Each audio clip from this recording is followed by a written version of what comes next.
everyone, and welcome back to the XR Update podcast. How you doing? Good to see you. Thank you for joining us. My name is Alex VR, I guess. Alex Milland, if you want to know how to pronounce my last name, which nobody knows, which is okay. I also stopped taking that personally a long time ago. Hi, thanks for joining. It's Wednesday. No, it's not. It's Tuesday. Tuesday, October 8th, 2024. I am joined here by my amazing co-host, Wes Dillon, from XR Update, from Impact Reality, from Virtual Strangers, from PSVR Without Parole. Wes, what's up, brother? What's up, Alex? You should you should change your middle name to VR. That way it just all makes sense and people ask you what's your name? My name's Alex VR. And then when people start talking to you about VR, you can be like, bro, VR's my middle name. I know all Yep. about it. Yep. How about that intro, by the way? I was jamming to that before we went live. It was pretty awesome. Shout out Todd. Yeah, it is pretty awesome. It kind of gets me hyped every time, and it makes me really want to make a point to make sure that every single one of those faces like shows up on this podcast, at least semi regularly, or at least once, I guess, right? Like have Once everybody a come year. back. Yeah. Right. For sure. Yeah, but thanks for joining us. We're live today. It's pretty cool. Assassin 32, I see you, man. I'm beating your scores on stuff. I know, man. It's not going to stop, and that's just the way it is. But thanks for being here. We have an awesome show lined up.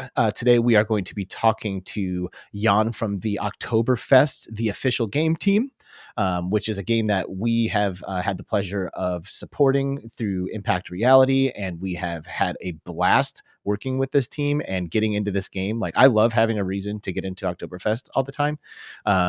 Through our work with these guys, and it is such a vibe. I'm like really excited to get into it, but I was thinking before we do, as we always do, maybe we can take a quick trip to the XR Update Twitter, take a look at a couple of the news updates that we've been sharing, and have a quick discussion. What do you think, Wes?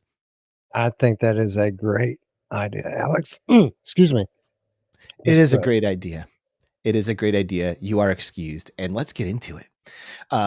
First, little bit of news. Unless you are under a rock for the past week, I have a hard time imagining that you haven't heard about this. I mean, especially if you're on Twitter, there's no way you didn't see this. But the CTO of Meta, Andrew Bosworth, recently publicly apologized to Palmer Luckey for the past comments that he made during his 2017 firing from Oculus. Luckey has visited Meta's campus recently to demo the Orion AR prototype, and he accepted Bosworth's apology, and he noted how much the company has changed. Zuckerberg praised Luckey's impact on VR and expressed hope for future collaboration. I even saw a quote from Luckey that said something to the effect of like, Orion is basically what he would have wanted to make if he was still here anyway. So if you heard about the past of this relationship between these companies and Palmer Luckey and all these guys, you would know that it was tumultuous, I guess, to put it simply. I'm pretty sure the way that it went was that Boz was he was like sharing or supporting messaging that like said that Luckey was supporting white supremacy groups or something like that. It was like, or like targeting his political beliefs, or he said that there's no way that, or he said that he didn't get fired from Oculus because of his political views and stuff. And I guess that wasn't true. And he was just like perpetuating like the negativity and kind of a false story. That's my kind of interpretation of it. Is that your understanding of it also, Wes? Yeah, pretty much. Basically, Boz was being a company man, as he always has been, and basically speaking out of turn about things that he had no firsthand knowledge of. And he was repeating a narrative that had been set up, a false narrative, apparently. And he got thoroughly thrashed and double teamed by Palmer Luckey, as well as John Carmack and others, Amanda Watson. A number of people took him to task for it and thoroughly dispelled everything that he had to say in turn.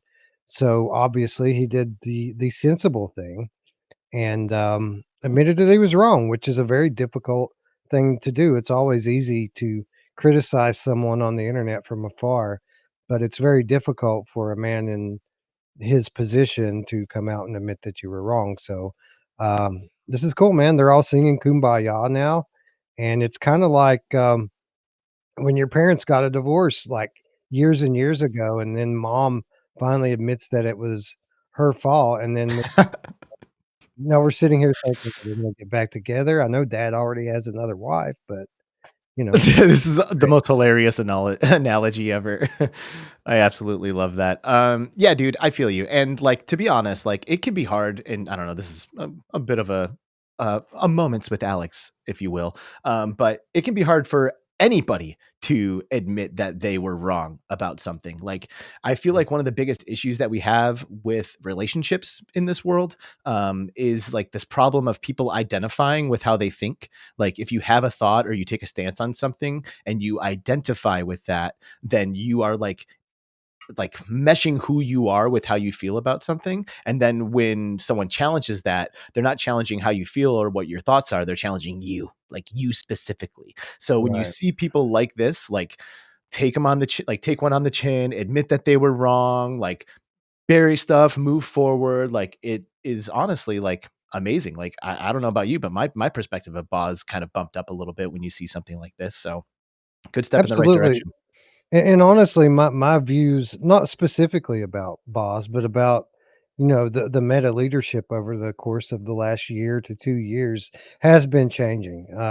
They seem a bit more human to me now. I don't know if it's effective PR or, if it's just Zuckerberg and the like, taking a more hands-on approach with their communications, but I feel more personally connected to them now, and I don't feel like everyone that works at the evil corporation is necessarily evil, if that makes sense. So this is cool. I really liked what Lucky said here, and basically giving them that validation that had he stayed at Meta, that this Orion would have been what he would have built himself had he been there. Because when the founders of Oculus split off from Facebook all those years ago, we basically saw the enthusiast camp go Yeah. mostly with the Oculus crowd, and basically the whole time since that happened, people have been critical of the path that Meta has taken, VR. A lot of people thought that it should have stayed like a PC-based thing, and that they should have, instead of becoming more accessible and making the sacrifices to get headsets in the hands of the masses, that they should have stayed at the approach of pushing the state of the art as far as it could go. Yeah. And there's been this separation of philosophies and this constant kind of I don't know, debate about the direction that Meta and VR should have taken. So it's kind of great to see it all come full circle now, where the two camps come back together, and the enthusiast side, the head of the enthusiast side, says, "Hey, you know what? You ended up in the same place I would have ended up." Amen. That's a pretty powerful statement, Amen actually. to that, dude. And to be honest, like I completely agree with you. Like it does kind of suck for like the hobbyists and like the high end users that when like, Facebook entered and the Quest entered, that, everything kind of shifted in the VR industry. But, to me, that's like I used to use when the Quest was entering the space, I used to use this analogy about cars and like how like maybe the first handful of cars that were made were like built by hand, like really powerful, like, catered to every single whim that any car owner could have ever wanted. And all of those people were like super into cars and really hobbyists. But then, like, as cars became adopted as like a mode of transportation that everyone needs, then some, companies came along and started cranking out like Honda Civics and Dodge Neons and these like simple cars that like just kind of get the job done, but like throw away all of the like bells and whistles that other hobbyists, maybe wanted to see in their production cars moving forward. So eventually, I think all that stuff catches up.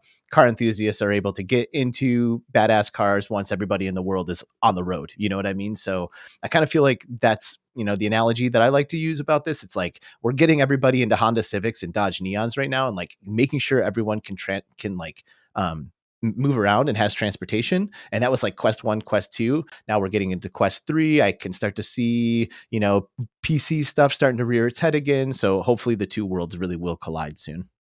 Yeah, PCVR is having a renaissance right now, Yep. largely due to the efforts of the modding scene over the last couple of years. and standalone is really starting to come into its own as a viable platform for enthusiasts. I mean, I don't know. I'm sure you've seen, the all the Batman footage that we've been privy to over the Yeah, it last looks couple good. of months.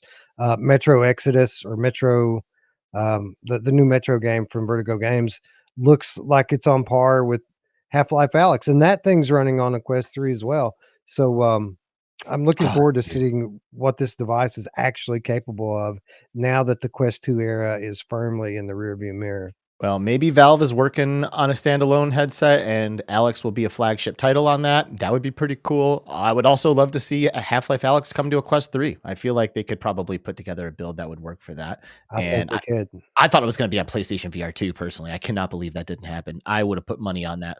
I thought Alex would have been in the launch lineup for PlayStation VR 2. Well, a lot of people thought a lot of things about PlayStation VR 2 that we're still waiting on. Yeah, yeah. All right, listen, I wanna get to this other news story. I don't wanna spend much time on this, but I just thought this was really cool, and kinda showed another angle of virtual reality that we don't always really get to talk about, and that is kind of like the social impact, that VR can have. Oh, that's the old news.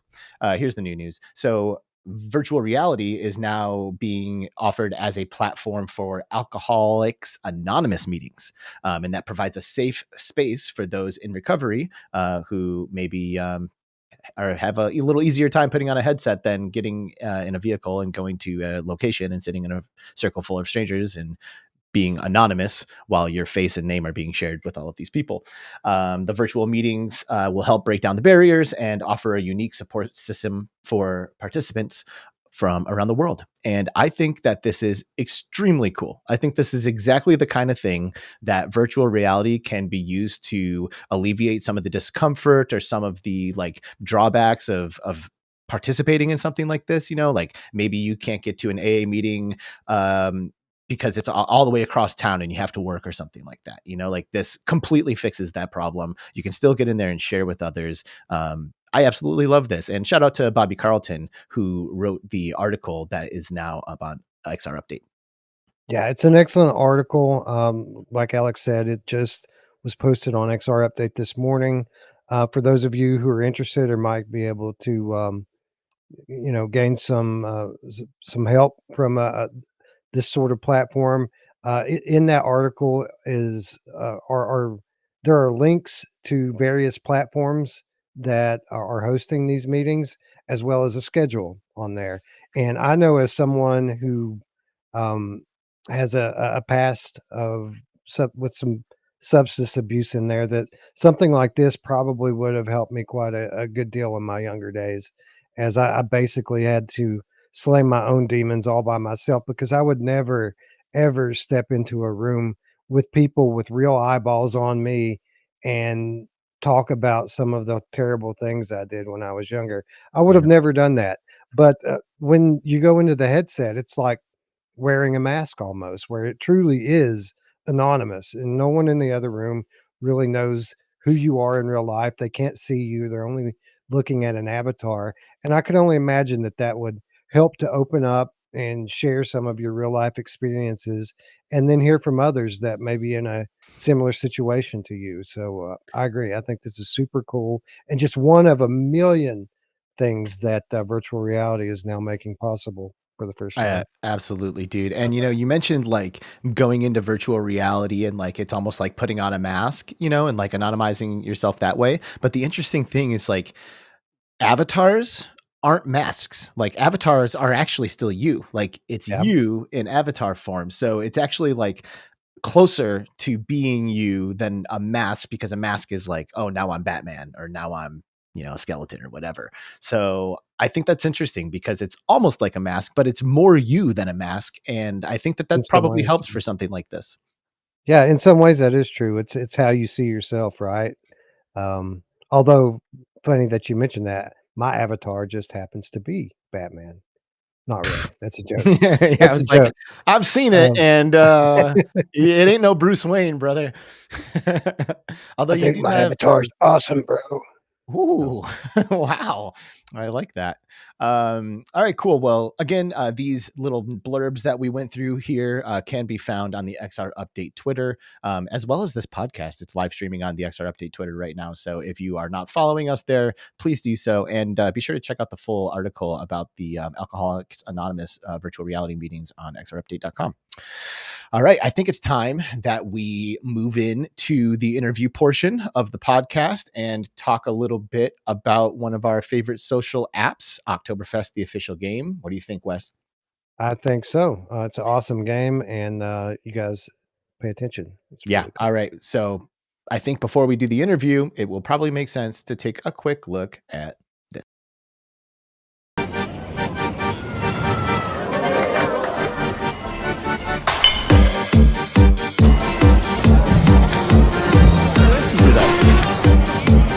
Your look is authentically Bavarian, elegant, and stylish.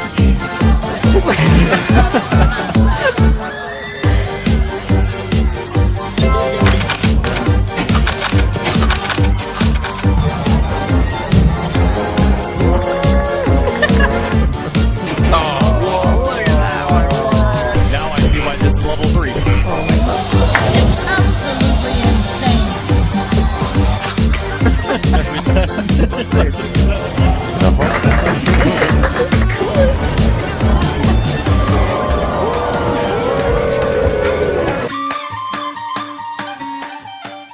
Love this game, and I am so excited to introduce to you all Jan, the creative director over at K5 Studios and the game director on Oktoberfest, the game. Hey, Jan, what's up, man?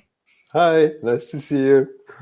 Dude, thank you for joining us and being a part of the XR Update podcast. We've had some time to work together, and we've been supporting you on Oktoberfest, the game, from the impact side of things, and it's going to be fun just to kind of dive into some of that and share some of the inner workings of what happens behind the scenes when you're building a game like this. So thanks again for being here, man. Thank you for having me. Absolutely. Glad to be here. Absolutely. Wes, I know you've had quite a bit of involvement on this project over the past couple of months. Yeah, I've been involved since they came through the door. Almost half a year ago now. Wow. We've been working together for quite some time, and it's gratifying, right, to kind of work on a project like this in any capacity. Obviously, I have nothing to do with the type of things that the studio does, but Right. just to kind of help build up awareness around the game over a extended period and finally get the game into people's hands is a very gratifying experience, and especially when it actually turns out to be a good game like Oktoberfest is. It really is. Thank you. It really is. Like, we have so much fun every time we go in here. And like, I'm just going to kick this off by saying, do not sleep on Oktoberfest, the game. It is free to play. You can install it right now as you're listening to this off of your Meta Horizon app. And I can't recommend it enough. To me, when I first got into this game, it kind of screamed date night vibes, I wanted to grab my wife and walk around in the park and in the fair and, buy her a pretzel and go on a ride together, that's the kind of the vibe that I get when I go in there. How about you, Jan? What do you think the overall vibe is when you get into Oktoberfest?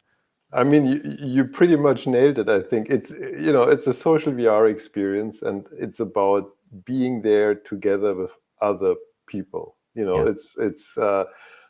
That's also what brought us to that project, because we thought VR is the perfect medium for exactly that. Because you have the possibility to really slip into an avatar, you really see the hands, the heads moving.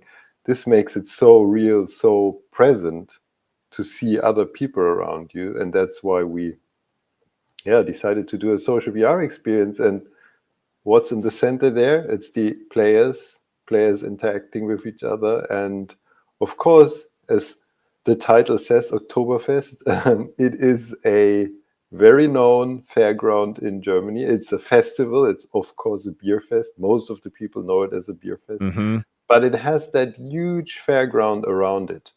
That's, I would say, maybe not everyone knows, but that's what we wanted to recreate. I definitely feel like the international perspective of Oktoberfest is the beer fest. And I'll be honest, like, working with you guys, getting into Oktoberfest, the game, and kind of, getting a peek behind the curtain like this has opened my eyes to kind of what is going on with Oktoberfest. There's a lot more than just a bunch of people drinking, which of course is happening. We are all drinking at Oktoberfest. Yeah, who knew, right?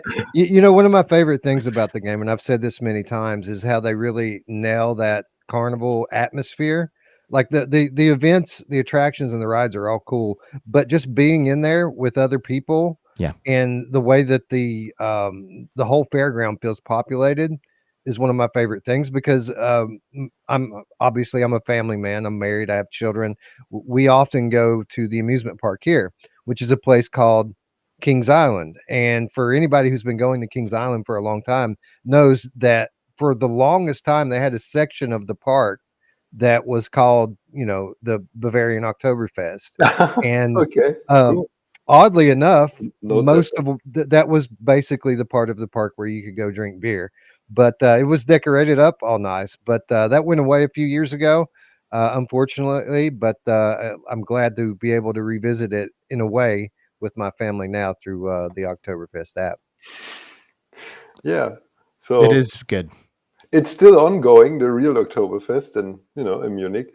And yeah, obviously, it's a big thing. The beer, like that's what it's all about. To be honest, like selling zillions of liters of beer, um, but still, being from Munich, born there, raised there.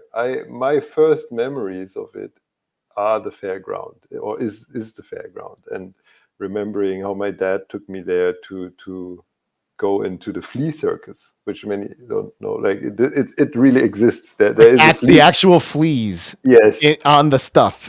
Yeah, there is a circus that is where you watch fleas doing tricks, pulling cards, going over a little thread. And this is like my earliest memory from the Oktoberfest. And we have the booth in the game, but you cannot yet enter it. But we have ideas how to make a VR game out of it. Oh, dude, I can see it now. I mean, one of my favorite things in VR in general is when developers play with scale. And like, maybe this doesn't fit the whole vibe of Oktoberfest, but I could see like you getting shrunken down, and then like the fleas are like the size of you, and you can see them like doing all the circus acts. That's the idea. Yeah. That sounds terrifying. Like the other players watching in their normal scale, you would see their avatars and you become tiny if Yes. to do Yes. Well, I love it. All right, you heard it here, everybody. Flea Circus confirmed, coming to Oktoberfest in the next patch. It's here. It's coming. Maybe. No, but that's fun. And I just want to say, Wes, too, like when you were talking about the vibe earlier, like that really is it. And I just want to reiterate that because I think it bears repeating. Like when you start this game, it starts you off at the top of a hill and you're not in the fairgrounds yet. You're like at the top of the hill, like getting ready to go down into the fair. And the second I signed into Oktoberfest for the first time, I felt it. Like there's like this like low bassy music and chatter off in the distance. You can see the lights off in the distance and it feels like you're getting close to the fun and exciting thing. Like you really captured the atmosphere so well. And I'm wondering how you do that. Like, how did you do that? Because there are other games that try to like capture the essence or the feeling of being somewhere. And I feel like Oktoberfest is like one of the best examples of it being done right. Thank you so much. I mean, that honors me a lot because we spend a lot of time on creating that world. So for us, like it was very important from the beginning on that it is very true to the original. So we went there like doing research trips. Everyone was laughing. Research trips. When we said that, but we actually did that. So we went there, took many photos of all the attractions, did sound field recordings, and what you can see here in the trailer is obviously it all has to run on a MetaQuest 2. That's our target device, so it's all low poly, but still like the inspiration of how things look, like every attraction, everything you see there has a counterpart on the real Oktoberfest. And this is I think what makes it feel so authentic or believable, that it's not just some idea of how it could look like. It's really inspired by the real thing. And you often, I know it from previous project or general creative work, when you start working on designs and how things should look like, it's such a different thing if you look at concrete references and like pick up the tiny details, like things that are not perfect here and there, and things that you wouldn't put into a design or a 3D model, because it's just, you don't think of it. You don't think about a piece of wall that's not perfectly aligned to the rest, and but those are the details we try to get in there as well. It's really little stuff that you might not notice, but I think as a whole it creates that feeling.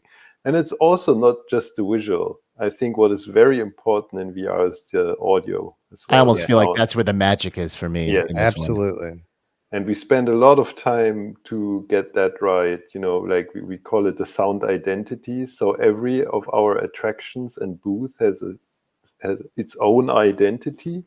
So as it has a visual design, it also has a sound design. So there's the sausage booth. When you go close, you hear the sizzling of the sausages. Or when you approach, we have that Google Hupf, it's called. It looks like it's a tent on the real Oktoberfest, looks like a cake that can turn. And we have the same thing on our thing. And it's kind of, on the real Oktoberfest, it's a place where you get served champagne, I think. It's like for the more posh people, and we have that thing there as well. We created that little bar atmosphere, so when you get close to it, you hear a cocktail shaker and people chatting. See, And this is amazing. This is amazing because, like, obviously, I've been admiring the sound design, and whoever is in charge of the sound design deserves a big. Yeah, awesome. Well, great job. But I never noticed it to that level of detail. I never quite. I knew that it was fully immersive, right, and it really helped develop this sense of presence that we all go into. This is why we go into VR, so that we can feel presence. But I didn't know that the level of detail was down to that. So the each of the individual tents have their own like sound environment. That's pretty awesome. Yeah, that was kind of the idea we had, because as you said, the feeling of presence, and especially with the spatial sound, it works so well. Like you move closer somewhere and you see it, you hear it louder, or you turn your head and it really changes the balance, I think you call it. And this is really nice in VR. Mm-hmm. And even like the crowd sounds, like that's like one of the best parts of this one for me too, is because oftentimes when you're playing a video game, not just a VR game, but video games in general, and you get into a scene where there's a lot of like NPC chatter and NPC noise, if you play the game, couple hours, maybe a couple of days or something like that, it starts to become very apparent like where those loops happen, and like you can like hear like a similar audio track like in your ear, like, oh, there's the repeat of that sound clip. But I've never had a moment like that in Oktoberfest. You can always hear people like talking out on the outskirts. You're walking through and there's just like NPC chatter happening all the time, but I feel like it's done in a way that like it doesn't sound like it's just a sound clip on loop. You know what I mean? Like, do you just like literally film a crowd of people at Oktoberfest to get those noises? Like, how do you capture that?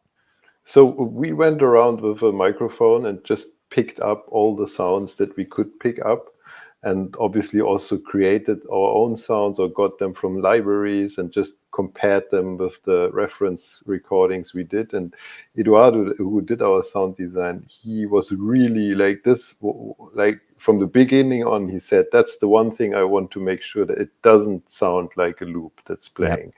So, and splitting it up in many different audio sources, I think created that feeling that it doesn't feel like that, which also caused a lot of trouble at some point when we noticed, okay, apparently there is we had like lots of audio streams going on, and then suddenly we realized, oh, the device only plays 20 of them.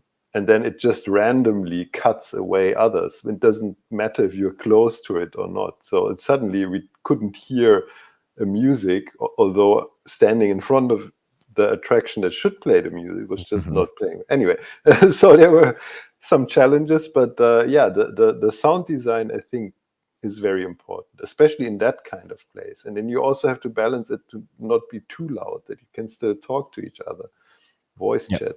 Yeah, it's awesome. So, I mean, being German and then getting a project like this, like that has to be cool, right? Like this is almost like got to be somewhat of like a dream project, I think, for a lot of people, especially you having, childhood memories associated with this, like, hugely culturally significant event that happens in Germany all the time.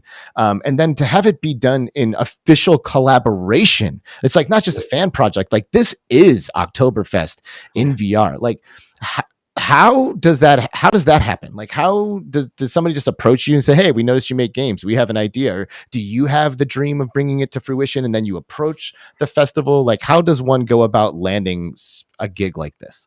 Yeah, it's a very, very good question. So first of all, I want to say, like, Oktoberfest is something special in Germany, and it's the Bavarians, and like there is like all rest of Germany who's laughing about it, like the Bavarians with their festival.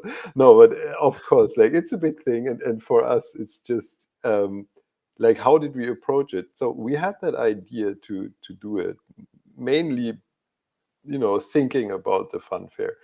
And then the city of Munich is, the official, owner and organizer of the Oktoberfest. And we thought, okay, we just do it like this, we just create a game and call it like that. And then we realized, I think it was in some newspaper, now Oktoberfest, the name Oktoberfest is licensed by the city of Munich. And then we said, oh, okay, so we should contact them and say, we want to make a game. Can we have that name? And then, like, that was interesting because they got really excited about it and said, hey, that's a great idea. We want to do that. Like, we definitely want to, give you the license and collaborate. And, what can we do to support you? And that opened up lots of doors. And obviously, we had to pitch the project. We had to explain what we want to do there. And also, it was important that it's, staying true what it is. And we're not doing some zombie shooter on the Oktoberfest, which could be fun too. Yes, yeah, maybe for Halloween. Hey, you took it out of my brain. So and then we pitched the project to the city council basically, and they liked it a lot. And then we pitched it to the boss of the Oktoberfest. He also liked it, and so yeah, we went ahead with it, and like being the official partner opened up many doors, because then we could just go there and talk to anyone and say, hey, we're working on this project, and can we record, or can we get some footage or take photos, whatever, because not everyone likes that. When you go to some attraction and start taking photos, they sometimes ask you, hey, what are you doing here? Like they Right. know, you're not a tourist that's just taking a photos, you're doing that for something else. And sometimes, but being the official partner, that helped a lot. And it was also really nice because during the research, we got in contact with all these attraction owners, the owners of the tents as well, and like those are families that run this since 100 years. Wow. And there's such a tradition, and it's really, everyone was like, or still is, so kind and really inviting, and it just showed me, or the whole team, this whole festival from a completely different side, because normally you go there as someone just having fun there, and now we kind of know it from the inside, and that's also very interesting. That's I how I think feel awesome. about us in the VR industry. yeah, Yeah, right. Because we used to just be gamers, yeah, like we used to just love it and just go, but now we're looking behind the curtain every yeah, day. yeah, yeah. Yeah, it's so cool that you have a team um, who decides to do this project. Everyone has their own kind of history and emotional connection with it, and then something as simple and ordinary as licensing rights, starts a chain reaction Yes, that essentially leads to the quality of the game being so much better because you develop all of these relationships with all of these families and you get yeah, unprecedented access and legitimacy from being yeah, associated. That's crazy and that's awesome. yeah. Yeah, it really So is awesome. And I mean, I'm sure right now Oktoberfest is hitting a little different for all of you guys on the team, like getting to attend it now, like with Oktoberfest, the game out yeah, in public. I saw like some footage of some of the team members running around in headsets on yeah, the yeah. fairgrounds. Like, Um, have you guys been like dropping the headset on people who are attending the fair? Like, what have like some of the public reactions been? I mean, I'm assuming they're good because we all love it, but I want to hear it. Yeah. Yeah, they're really good. Like everyone who sees it and experiences the game is really happy about it. Like people who know the real plays, they really are excited about seeing that recreated virtually. And yeah, it's fun. I mean, like the project was never meant to be happening on the real thing because when you're there, you don't like. Let's be honest, you don't want to put a headset on. Right. Yeah, You want to be you're there. stimulated. Right, yeah. So, but still, I think that idea to taking the headset there, just running around with it, and just creating that connection. Like it is not just a idea and a fantasy of doing that. It's actually us there. I think that's a fun idea that we started doing that this year, and like everyone who tried it got really excited. That's great. Yeah, We play a lot of VR games, as I just kind of mentioned. We've been VR gamers for a long time, and we've seen all kinds of different social experiences come and go, and all kinds of different systems in these games. And I have to say, the avatars in Oktoberfest are so good. Like, there's something about those avatars that they just have like such a charm to them. Maybe it's the way that the faces are animated or something, but like as far as like a custom avatar system goes, I gotta give it to you. I haven't seen one that I've liked as much as this in a long time. Like oh, I think you thank guys you. crushed it. And I mean, I don't know, maybe Wes feels differently, but I think these avatars are so good. No, it's great. And the facial animation certainly is part of it. But oftentimes when you see these social experiences for MetaQuest, oftentimes studios will just reuse the meta avatars. So everyone's kind of gotten used to that. But these definitely, while still having that low poly aesthetic, they have their own look. The characters are kind of tall and lanky, and it just has a distinct look to it. In addition to the animation being so awesome, so you're right, Alex. I'm to be honest, I'm not really a fan of a lot of the low poly stuff, but I think this is an exception where it actually works and it works quite well. Yeah, I agree. So in the game, there are attractions, there are games. There's you can go to work, you can go into the bar and start serving like drinks and food to patrons and stuff. There's the brass band hero, the trombone game. There's all kinds of fun stuff. There's also a bunch of attractions scattered around that we don't currently have access to, right? Like you can see there's that haunted house looking thing in the trailer right now. At least as far as I know, it's there's no access to that. So I can kind of see that you guys are planning on maybe adding some features and attractions and stuff like that. But why don't you speak a little bit about like what is like on the roadmap? Like what can players expect from Oktoberfest over the next couple of months? So yeah, as you already mentioned, the haunted house is something we have it there, and we are like there is a plan, but we have a couple of others that will come earlier because I think the haunted house will be a bit more complex to pull off what we want to do there. But I think the first bigger one that's gonna go live will be a roller coaster. So for now, we don't have a roller coaster that you can get on. You can just watch it. So we are now working on making that accessible, that you can really sit in there and do the ride, as you can currently do with the free fall and the top spin or Ferris wheel. Those are the 3 rides that you can just play at the moment. But there will be the roller coaster coming soon, and also we will have a bumper cars game that we developed quite a while ago. It was one of the first games that we started working on, and then we spent a lot of time getting the networking right, getting the physics right, and so on. And because it was one of the first projects, it also had its problems. And now we're going back because we really we spent so much time and love into that one that we really need to get it out. So now we are fixing that, and should be available at some point soon. Cool. Awesome.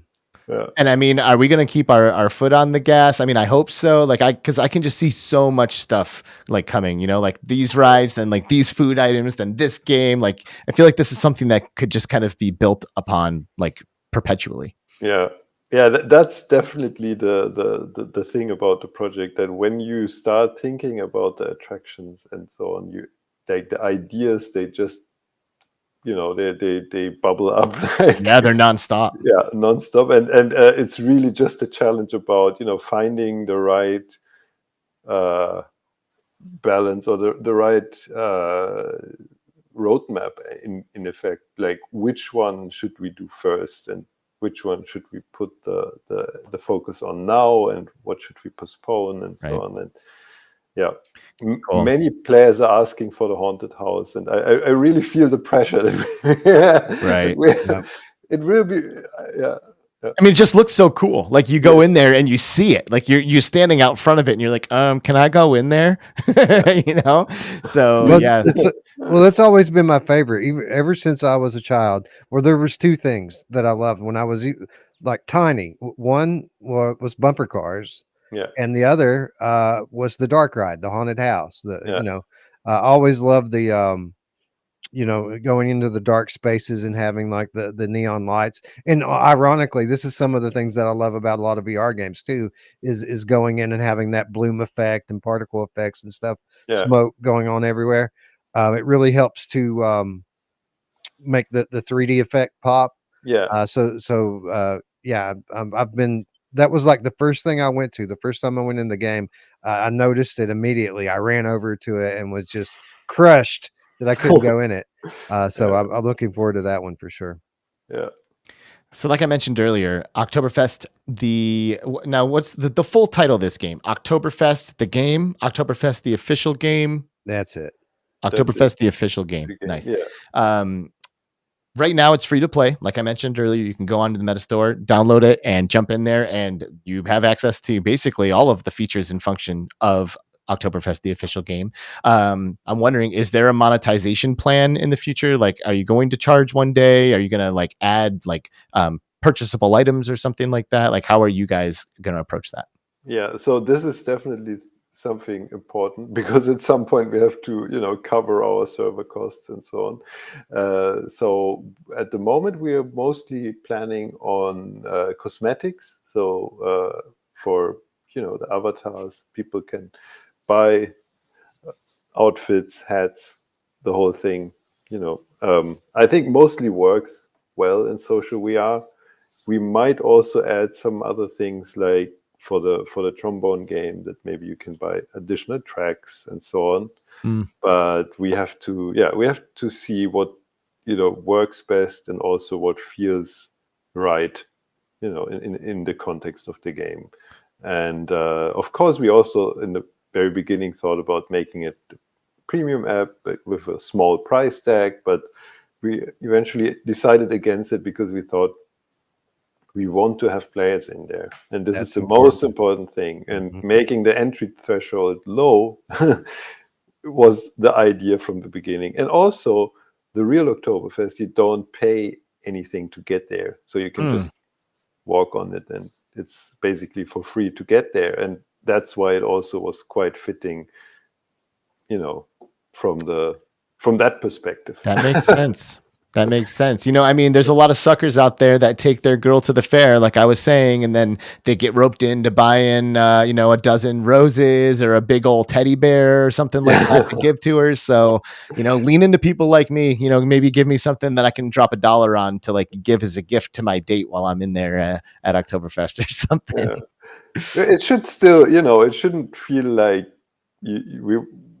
people are gonna like totally want to avoid that people feel ripped off, or any kind of pay to win or pay to play thing. That's not what we want. Well, the cool thing about it is, you already kind of have an in-game economy going on here, where you get in-game currency for doing the activities, riding the rides and such. And then there are things in there that you can buy. You can buy things for your avatar, items, outfits, things like that. You can buy, snacks or balloons. There's a number of things in there that you can buy already. So I think, you kind of already have the skeleton built out for something you can expand later, and then just kind of sell people currency at some point, and like vastly expand what people can spend that currency on in the game. And then that way it's not too obtrusive, and it isn't, you're not always in everyone's face asking them for money. So I think you're doing it right, the way that you've kind of got it set up right now. Yep, I agree with that. So we're going to wrap this up here in a minute, Jan. But is there anything about this project or about the game that you want people to know, or that you want to share that we haven't really had a chance to get to yet, that you think is important that we convey while we have the opportunity? Well, I think, we touched about the most important things, but what I also want to say is that, for all of us at K5 Factory, it was really a hard project, because we are all from Munich, and like we know that place from, as I said early on, and it's kind of, to me at least as well, is something where I want to show the world it's not just about beer. Yeah. And although it's a big part, this is the fun fair, the tradition that is within that fun fair. That's something we want to bring across, and at some point also maybe add to the game as something that you can really learn about the history of the whole thing, where it came from, and so on. I think you're already doing that. Like, I mean, please keep doing that. And I think that is an awesome goal to have for a project like this one. But like I said earlier, I, was pretty naive or maybe ignorant, I guess, to like the full scope of Oktoberfest until I got into this. And like, you even have like fun, like facts and tips on the loading screens, like, hey, did you know every year 150,000 beer mugs get stolen from Oktoberfest? Like, that's crazy. That is a crazy, I mean, now granted, that is, kind of feeding into the whole beer story, whatever, but like, we don't want to ignore it either. Right. So it's just, that we want to show that there's more about the thing. Yeah. I think you're doing a great job of that. And, I will thank you on behalf of the VR community for making an awesome social experience that is approachable for all people, that is just solid, good fun. It's just fun. Like, I don't know how else to explain this game, y'all. Like, go download it, get in there, and you'll see what we mean. It's just a fun time, and it's definitely worth checking out. So there will be a link in the description below to download the game. We'll also include a link in the description below to join the Oktoberfest Discord server. Highly recommend you do that. I know that there are like I don't know, there's like regular community meetups and stuff that you can participate in. There's going to be cool like contests and stuff like that happening over there as well. So join the Discord server. Jan from K5 and Oktoberfest, the official game. Thank you so much for taking the time to talk about this with us today. Thank you very much. Yep, absolutely. And everybody join me in saying goodbye to Jan. We'll see you later, Jan. See you next time. Bye. Bye. Oh, man. What a good dude. What a good game. I'm so happy that we had the chance to talk to Jan on the podcast, dude. Yeah, me too. It was a good opportunity. You work with these people and you talk to them on a day in, day out basis, and you don't really get to know them on that personal level, right? Because you're always working towards some goal or handling some sort of business. So it was kind of cool to get to sit down and talk to Jan and get to know him a little bit better. And I agree on both counts. Great dude and great game. Absolutely. So, listen, I think we've made this pretty obvious. We're kind of fans of this one. We think it's worth your time. There's, like I said, there's a link in the description. Just click on it, download the game, and next time you pop the Free. headset on, yeah, it's It's free. free. Get in there, check it out. Like you literally are going to have fun. I promise you. Especially if you plan it and like go in there with somebody who you like. Like you run around in there together, play all the games. Buy each other pretzels and stuff. It's just good. So Oktoberfest, the official game. We're happy to have been able to support this game, and I foresee a healthy I don't know, I guess post launch roadmap for these guys. Yeah, and we're going in there pretty regularly too, by the way, guys. I don't know if you're a member of the Oktoberfest Discord or not. I did drop the link in the chat earlier, but Alex is on there. I'm on there. A good number of other people and content creators that are on there, and we go in. We do community events semi regularly on there, and it's always a good time. Yep, it really is. So go join those things, jump into Oktoberfest, and we'll see you in there. Thank you so much for tuning in to the XR Update podcast today. I had an absolute blast, and shout out and thanks to my co-host Wes. You are the real deal, sir, and I like doing this with you. It's fun. Yeah, it was a good time. We should do it more often.